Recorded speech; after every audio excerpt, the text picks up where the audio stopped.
Morning વિદ્યાર્થી મિત્રો, કેમ છો બધા? મજામાં ને? ચાલો મિત્રો, આપણે એક ટોપિક શીખીએ છીએ જેનું નામ શું છે? Complete the sentence. શું નામ છે મિત્રો? Complete the sentence. આ ટોપિક ની અંદર મિત્રો આગળ આપણે ત્રણ હેડિંગ જોયા. તેમાં એક હેડિંગ હતું ટાઈમ, બીજો એક હેડિંગ હતું લોકેશન અને ત્રીજો એક હેડિંગ હતું મિત્રો આપણે જે જોયું હતું તો કે ટાઈમ અને લોકેશન સાથે એક હેડિંગ એક્સ્ટ્રા જોયું હતું. બરાબર છે? ચાલો મિત્રો, આજે આપણે જોવાના છે કોન્ટ્રાસ્ટ. શું જોવાના છે મિત્રો? કોન્ટ્રાસ્ટ. હા મિત્રો, ત્રીજો હેડિંગ મને યાદ આવ્યું, એક્શન. ટાઈમ, લોકેશન અને એક્શન, આ ત્રણ હેડિંગ આપણે જોઈ ચૂક્યા છે. આજે કયું હેડિંગ જોવાનું છે મિત્રો? કોન્ટ્રાસ્ટ. તો કોન્ટ્રાસ્ટ નું ગુજરાતી થાય વિરોધાભાસ. શું થાય મિત્રો? વિરોધાભાસ. તમે બધા મોબાઈલ યુઝ કરતા જ હશો, તો મોબાઈલ ની અંદર આપણે ઘણીવાર ફોટામાં એડિટિંગ કરીએ છીએ. તો તમને યાદ હશે મિત્રો કે જે એડિટિંગ કરીએ છીએ એમાં ઘણી વખત શું આવે છે? કોન્ટ્રાસ્ટ, મતલબ કે કલર મેચ કરવાના હોય છે, વિરોધાભાસ કલર બનાવવાના હોય છે. ઓકે, તો આજે આપણે શીખવાના છે કોન્ટ્રાસ્ટ. શું થાય એનું ગુજરાતી? વિરોધાભાસ. હવે તમારે એટલું યાદ રાખવાનું છે કે ભાઈ કોન્ટ્રાસ્ટ વિરોધાભાસ ની અંદર કયા કયા શબ્દો આવે છે. ચાલો, તો મિત્રો બટ આવે, ધો, ઓલ્ધો. આ શબ્દને શું બોલવાનો મિત્રો? ધો. આ શબ્દને શું બોલવાનો? ઓલ્ધો. ચાલો, તો બટ આવે, ધો આવે, ઓલ્ધો આવે, yet આવે, in spite of, despite of, even though, even if અને however. કયા કયા શબ્દ આવે મિત્રો? but, though, although, yet, in spite of, despite of, even though, even if અને however. ઓકે, આ દરેક શબ્દમાંથી મિત્રો but નું ગુજરાતી આપણે બોલવાનું પરંતુ. શું મિત્રો? but નું ગુજરાતી શું બોલવાનું? પરંતુ. બાકીના જે બધા શબ્દ છે એનું ગુજરાતી બોલવાનું છતાં પણ. બાકીના બધા શબ્દોનું ગુજરાતી શું બોલવાનું મિત્રો? છતાં પણ. ખ્યાલ આવે છે? દરેક શબ્દનું ગુજરાતી શું બોલવાનું? છતાં પણ. જ્યારે બટ શબ્દ છે એનું ગુજરાતી શું બોલવાનું? પરંતુ. ઓકે, હવે તમારા વાક્યમાં કોન્ટ્રાસ્ટ આવે તો કોન્ટ્રાસ્ટ છે વાક્યમાં સમજ ક્યારે પડશે તમને? તો કે વાક્યમાં શું આપેલું હશે? but, though, although, yet, in spite of, despite of, even though, even if અને however. ઓકે, હવે મિત્રો આપણે 10માં ભણીએ છીએ. તો 10મા ધોરણની અંદર મોટે ભાગે તમને ત્રણ શબ્દ વધારે વાક્ય બનાવવા કામ લાગશે. ઓકે, કયા ત્રણ શબ્દો? but, though, although અને yet. જ્યારે બાકીના શબ્દ છે એ મિત્રો તમને ફંક્શન વર્ડમાં કામ લાગશે. હવે આ ફંક્શન વર્ડ એટલે શું? તો કે ગયા વર્ષે 9મા ધોરણમાં તમે લોકો શીખીને આવ્યા છો, આમાંના કેટલાક વાક્ય પણ આવતા હતા. એ ફંક્શન વર્ડ ની અંદર મિત્રો તમને લોકોને ત્રણેય વાક્ય આપેલા છે જોડકા સ્વરૂપે અને સામે ઓપ્શન આપેલા છે. મતલબ કે વાક્યમાં આમાંથી કોઈ પણ શબ્દ આવે તો એ શબ્દ કયા હેડિંગનું છે? કોન્ટ્રાસ્ટ. ઓકે, તો ફંક્શન વર્ડમાં બાકીના શબ્દ કામ લાગશે જ્યારે વાક્ય બનાવવા માટે આપણે but, though અને although નો ઉપયોગ વધારે કરશું. ઓકે, બીજી વસ્તુ, તમારા વાક્યમાં જે but છે એ મોટે ભાગે વાક્યની વચ્ચે આવશે. but તમારા વાક્યમાં ક્યાં આવે? વાક્યની વચ્ચે. જ્યારે આપણે બીજા બે શબ્દો બોલ્યા મિત્રો, કયા? though, although. કયા શબ્દો બોલ્યા મિત્રો? though, although. એ વાક્યની શરૂઆતમાં આવે. ખ્યાલ આવે છે? but વાક્યની ક્યાં આવે? વચ્ચે. though, although એ બંને ક્યાં આવશે? વાક્યની શરૂઆતમાં. અને જે એક શબ્દ છે yet, આ yet પણ એની ઘણીવાર વાક્ય આવશે, એ પણ ક્યાં આવશે? વાક્યની વચ્ચે. though, although શબ્દ ક્યાં આવશે? વાક્યની શરૂઆતમાં. but અને yet શબ્દ ક્યાં આવશે? વાક્યની વચ્ચે. બીજી વસ્તુ કે જે વાક્ય તમે though અથવા although વડે બનાવો એ બે વાક્યની વચ્ચે મિત્રો કોમા મતલબ કે અલ્પવિરામ આવે. જે વાક્યની શરૂઆતમાં though અથવા although લખો એ વાક્યમાં પાછા બે વાક્યો હશે. તો બંને વાક્ય વચ્ચે શું આવશે? કોમા મતલબ કે અલ્પવિરામ. બરાબર છે. હવે મિત્રો કેટલાક નકાર વાક્ય બનાવવા માટે આપણે કેન નોટ અથવા કુડ નોટ નો ઉપયોગ કરશું. કેટલાક નકાર વાક્ય બનાવવા માટે મિત્રો આપણે કોનો ઉપયોગ કરશું? કેન નોટ અથવા કુડ નોટ. બરાબર. હવે કેન નોટ ક્યારે લખવાનું વાક્યમાં? તો કે આગળનું વાક્ય વર્તમાન કાળનું હોય. કેન નોટ ક્યારે લખવાનું? આગળનું વાક્ય વર્તમાન કાળનું હોય. મતલબ કે મેં હંમેશા આપેલા હોય અથવા વર્તમાન કાળના ક્રિયાપદ આપેલા હોય. કેન નોટ ક્યારે લખવાનું? આગળનું વાક્ય વર્તમાન કાળનું હોય, મતલબ કે વાક્યમાં હંમેશા આવે અથવા વર્તમાન કાળના ક્રિયાપદ આવે. એસ કે એસ અથવા મૂળરૂપ બેકારે સમજાયું. બરાબર. કુડ નોટ ક્યારે લખવાનું? તો કે મિત્રો આગળના વાક્યમાં ભૂતકાળ હોય જેમ કે વોઝ વેર. કુડ નોટ ક્યારે લખવાનું? આગળના વાક્યમાં ભૂતકાળ મતલબ કે વોઝ વેર હોય અથવા તો ભૂતકાળનું V2 અથવા AD વાળું ક્રિયાપદ હોય. તો એ વાક્યમાં આપણે શું લખશું? Could not. બરાબર. કોન્ટ્રાસ્ટ નો મતલબ શું થાય છે? વિરોધાભાસ દર્શાવવું. મોટે ભાગે આપણે કયા શબ્દનો ઉપયોગ કરશું? બટ, ધો, ઓલ્ધો અને યેટ. ઓકે. ધો ઓલ્ધો વડે વાક્ય બનાવો તો ધો ઓલ્ધો ક્યાં લખવાનું? વાક્યની શરૂઆતમાં અને બે વાક્ય વચ્ચે શું આવે? કોમા. બટ વડે વાક્ય બનાવો તો બટ ક્યાં લખવાનું? વચ્ચે. અને મોટે ભાગે નકાર વાક્ય બનાવવા માટે કેન નોટ અથવા કોનો ઉપયોગ કરવાનો? Could not. ક્યારે કેન નોટ વાપરવાનું? તો કે આગળના વાક્યમાં વર્તમાન કાળ હોય તો કેન નોટ અને આગળના વાક્યમાં ભૂતકાળ હોય તો શું આવશે મિત્રો? Could not. પહેલું વાક્ય. Rameshbhai is rich. રમેશભાઈ ધનિક છે, પૈસાવાળા છે. બરાબર મિત્રો. શું બતાવી? રમેશભાઈ ધનિક છે અથવા રમેશભાઈ પૈસાવાળા છે. હવે મારે એનો વિરોધી વાક્ય બનાવવું હોય તો ઘણા બધા વાક્ય બની શકે.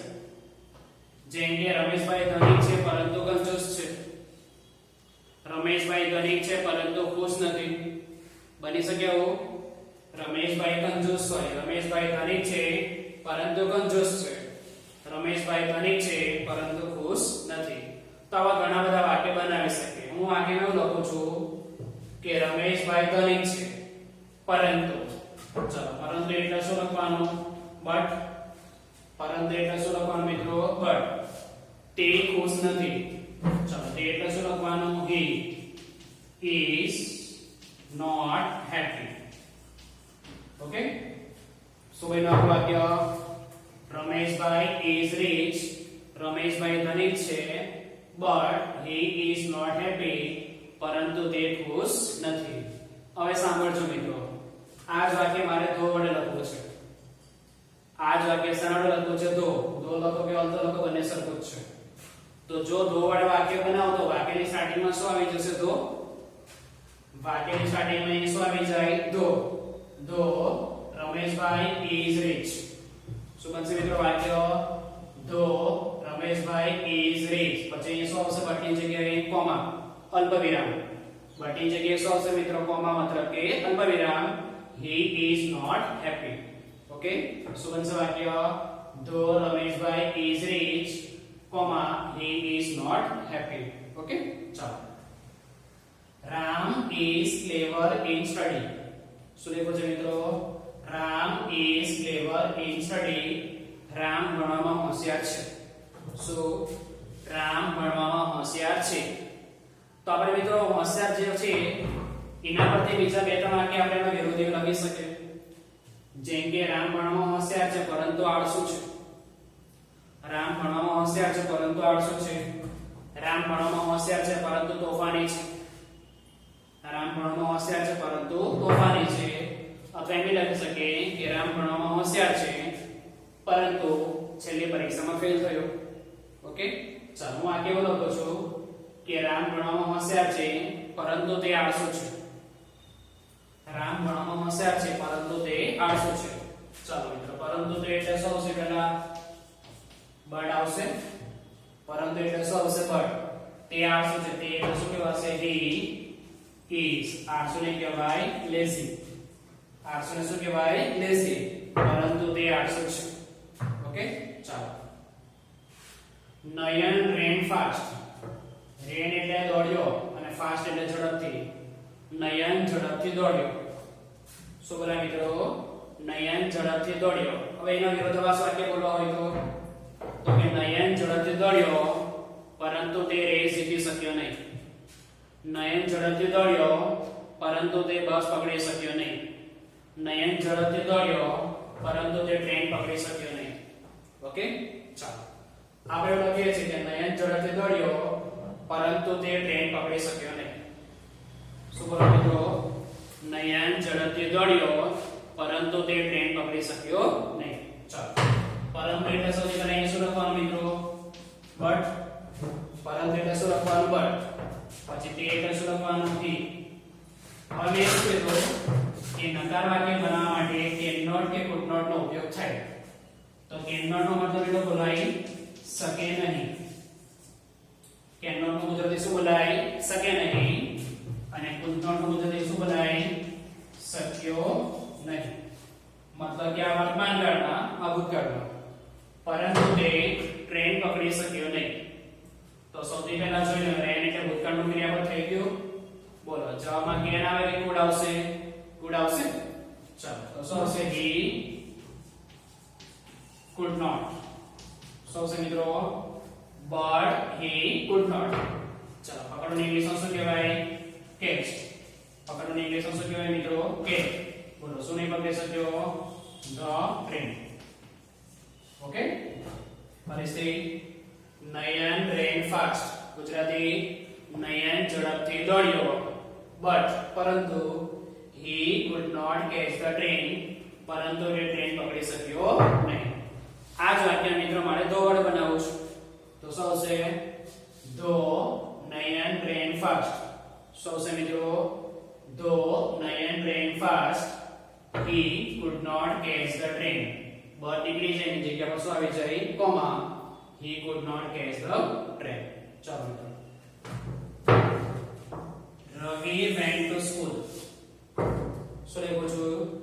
રવિ શાળાએ ગયો. હવે તમે ધ્યાનથી જોશો તો વાક્યની શરૂઆતનું વાક્ય નથી આપ્યું. જો શરૂઆતનું વાક્ય નહીં આપે તો ફરજિયાત વાક્યની સ્ટાર્ટિંગમાં ધો અલ્ધો વડે વાક્ય બનાવવું પડશે. શરૂઆતનું વાક્ય નથી આપ્યું તો વાક્યની સ્ટાર્ટિંગમાં ફરજિયાત આપણે શું લખવું પડશે મિત્રો? ધો અથવા અલ્ધો લખીને વાક્ય લખવું પડશે. રવિ went to school. રવિ શાળાએ ગયો. તો રવિ શાળાએ ગયો અને આગળનું વિરોધી વાક્ય શું બોલી શકીએ આપણે? તો કે વરસાદ પડતો હતો છતાં રવિ શાળાએ ગયો. બીમાર હતો છતાં રવિ શાળાએ ગયો. રવિવાર હતો છતાં રવિ શાળાએ ગયો. આવું કોઈ પણ આપણે વાક્ય લખી શકીએ. બરાબર? તો આમ લખો છો મિત્રો કે રવિ બીમાર હોવા છતાં પણ શાળાએ ગયો. શું મિત્રો? રવિ બીમાર હોવા છતાં પણ શાળાએ ગયો. હવે ચોથું વાક્ય મિત્રો અહીંયા લખો છો, ધ્યાન આપજો. તો સૌથી પહેલા હું ધો વડે વાક્ય બનાવી દઉં. શું આવશે? ધો રવિ was ill. was એટલે હતો અને ill એટલે બીમાર. શું? રવિ બીમાર હોવા છતાં પણ. શું બોલાય મિત્રો? રવિ બીમાર હોવા છતાં પણ તે શાળાએ ગયો. શું બોલાશે મિત્રો? તે શાળાએ ગયો. હવે મેં અહીંયા રવિ લખી નાખ્યો છે પહેલા વાક્યમાં. તો બીજા વાક્યમાં રવિ નહીં લખાશે. શું લખાશે? he. પહેલા વાક્યમાં મેં રવિ લખી નાખ્યો છે મિત્રો. તો બીજા વાક્યમાં રવિ નહીં લખાશે. શું લખાશે? he. ચલો તે શાળાએ ગયો. તે એટલે શું આવશે? તો કે he went to school. Okay, વાક્યની શરૂઆતમાં ધો આવી જાય તો બે વાક્ય વચ્ચે શું આવે મિત્રો? કોમા. વાક્યની વચ્ચે શું આવી જાય મિત્રો? ધો આવી જાય તો ત્યાર પછી બે વાક્ય વચ્ચે શું આવે? કોમા. શું વાક્ય બોલાય? ધો રવિ was ill. રવિ બીમાર હોવા છતાં પણ he went to school. તે શાળાએ ગયો. હવે મારે એવું લખવું છે કે વરસાદ પડી રહ્યો હતો છતાં રવિ શાળાએ ગયો. તો though it was raining. So though it was raining Ravi went to school. Okay, પછી મારે એવું લખવું છે કે રવિવાર હતો તો though it was Sunday Ravi went to school. Though it was Sunday Ravi went to school. went ભૂતકાળ છે એટલે મિત્રો આગળ પણ શું લખવું પડે? ભૂતકાળ. ચાલો, Jinal takes part in marathon. આ મેરેથોન મતલબ તમને ખબર હશે કે ભાઈ 20 કિલોમીટર 50 કિલોમીટર રનિંગ હોય છે બરાબર એને શું કહેવાય મેરેથોન તો જીનલે મેરેથોનમાં ભાગ લીધો જીનલે મેરેથોનમાં ભાગ લે છે હવે એ વાક્યનું વિરોધાભાસ વાક્ય બોલવું હોય મિત્રો તો લખી શકીએ કે જીનલ જાડી છે છતાં પણ મેરેથોન રનિંગમાં ભાગ લીધો જીનલ બીમાર છે છતાં પણ મેરેથોન રનિંગમાં ભાગ લે છે જીનલ જાડી છે છતાં પણ મેરેથોનમાં ભાગ લે છે જીનલ બીમાર છે છતાં પણ મેરેથોન રનિંગમાં ભાગ લે છે આવું વાક્ય આપણે લખી શકીએ ચાલો ઉપરના વાક્યમાં ધોનો ઉપયોગ કર્યો હવે આપણા વાક્યમાં શું લખીએ ઓલ્ધો ઓકે ચાલો તો શું લખશું મિત્રો આપણા વાક્યમાં ઓલ્ધો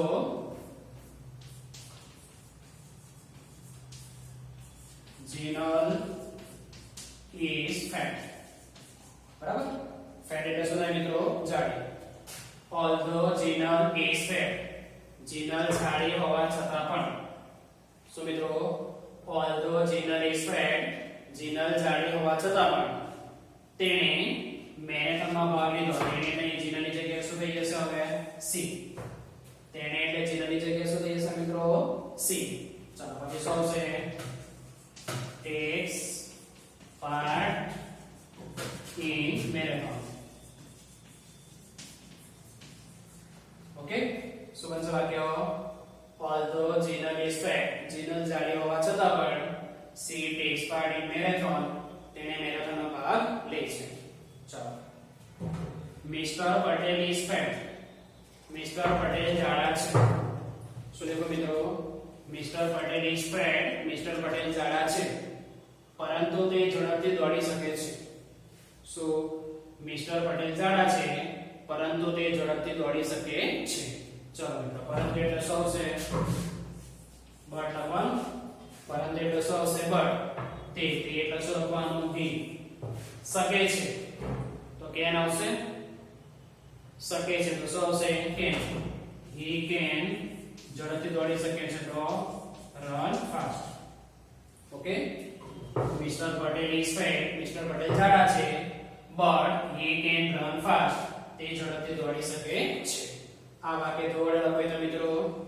though mister Patel is fat he can run fast આગળ the teacher taught well taught એટલે ભણાવ્યું ને well એટલે સારું શિક્ષકે સારું ભણાવ્યું શું મિત્રો શિક્ષકે સારું ભણાવ્યું હવે આનો વિરોધાભાસનું વાક્ય બોલવું હોય તો પરંતુ વિદ્યાર્થીઓ પરીક્ષામાં પાસ થઈ શક્યા નહીં શિક્ષકે સારું ભણાવ્યું પરંતુ વિદ્યાર્થીઓ પરીક્ષામાં પાસ થઈ શક્યા નહીં ચલો મિત્રો પરંતુ એટલે શું એટલે અહીં શું લખવાનું બટ ચલો વિદ્યાર્થીઓને શું કહેશું the students વિદ્યાર્થીઓને શું કહેશું મિત્રો the students ચલો શું એક વાક્યમાં તો કે the teacher taught well but the students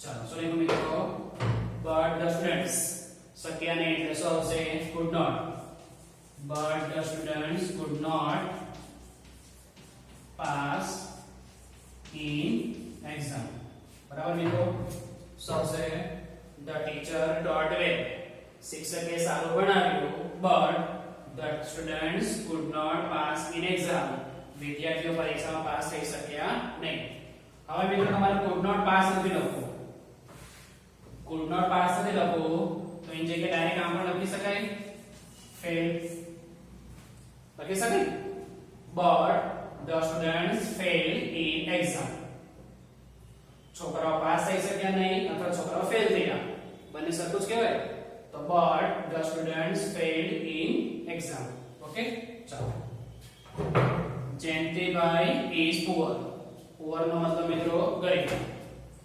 Jayantibhai ગરીબ છે જયંતિભાઈ is poor અને ગુજરાતી શું થાય મિત્રો જયંતિભાઈ ગરીબ છે પરંતુ તે પ્રામાણિક છે પરંતુ તે પ્રામાણિક છે પરંતુ એટલે શું આવશે મિત્રો but he is honest okay પરંતુ તે પ્રામાણિક છે તો શું આવશે મિત્રો he is honest ઓકે શું બને વાક્ય Jayantibhai is poor but he is honest હવે આની જગ્યામાં મિત્રો વાક્ય દો વડે લખવું હોય તો અથવા although વડે લખવું હોય તો although Jayantibhai is poor So મિત્રો, although Jayantibhai is poor, he is honest.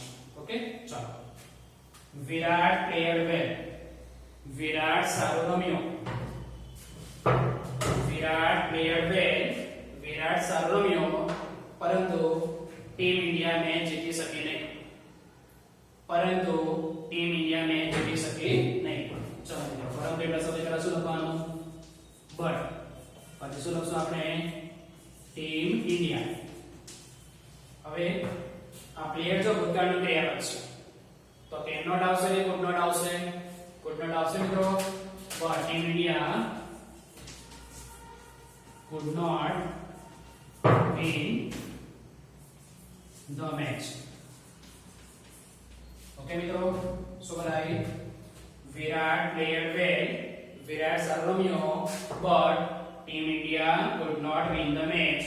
Team India match જીતી શકી નહીં. હવે could not win ને લખવું હોય તો એની જગ્યાએ બીજું શું લખાય મિત્રો? lost. એની જગ્યાએ બીજું શું લખાય? lost.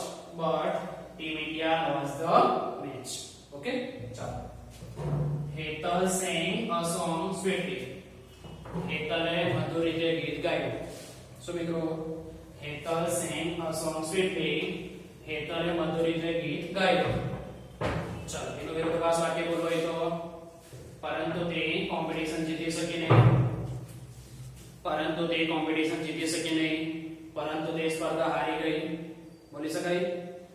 પરંતુ તે સ્પર્ધા હારી ગઈ અથવા પરંતુ તે કોમ્પિટિશન જીતી શકી નહીં. શું બોલાશે? પરંતુ એટલે બટ. પછી શું આવશે? સી.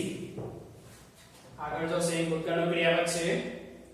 સેંગ કેવું ક્રિયાપદ છે મિત્રો? ભૂતકાળનું. તો કેન આવશે કે કુડ આવશે? તો કુડ આવશે. But she could not win the competition. Okay મિત્રો, Hetal sang a song sweetly. હેતલે મધુર રીતે ગીત ગાયું, but she could not win the competition. could not win નહીં લખવું હોય મિત્રો, એની જગ્યાએ ઉપર કયું શું લખ્યું આપણે? lost. આ પણ ચાલે. હેતલે મધુર રીતે ગીત ગાયું, પરંતુ તે સ્પર્ધા હારી ગઈ. ઓકે મિત્રો, કયો ટોપિક શીખ્યા આપણે? કોન્ટ્રાસ્ટ. કોન્ટ્રાસ્ટનું ગુજરાતી શું થાય? વિરોધાભાસ. કયા કયા શબ્દ યાદ રાખવાના? but, though, although, yet, in spite of, despite of, even though, even if અને આ વિભાગ. આ દરેક શબ્દમાંથી but નું ગુજરાતી શું થાય? પરંતુ. જ્યારે બાકી બધા શબ્દોનું ગુજરાતી શું થાય? છતાં પણ. but ક્યાં લખાય? વાક્યની વચ્ચે. જ્યારે આપણે મેઇન જે શબ્દ છે 3 4, though, although, yet અને but, આ ચાર વડે વાક્ય બનાવવાના છે. બાકીના શબ્દો તમને ક્યાં કામ લાગવાના છે? ફંક્શન વર્ડમાં. તો though although વડે વાક્ય બનાવો તો though although મોટે ભાગે ક્યાં લખવાનું? વાક્યની શરૂઆતમાં. જ્યારે but અને yet ક્યાં લખાય મિત્રો? વાક્યની વચ્ચે. ઓકે મિત્રો, તો વાક્ય વાંચો અને મહેરબાની કરીને ચેનલને સબસ્ક્રાઇબ કરજો, જેથી કરીને તમને આગળના વિડિયો આવી શકે. Okay, good bye.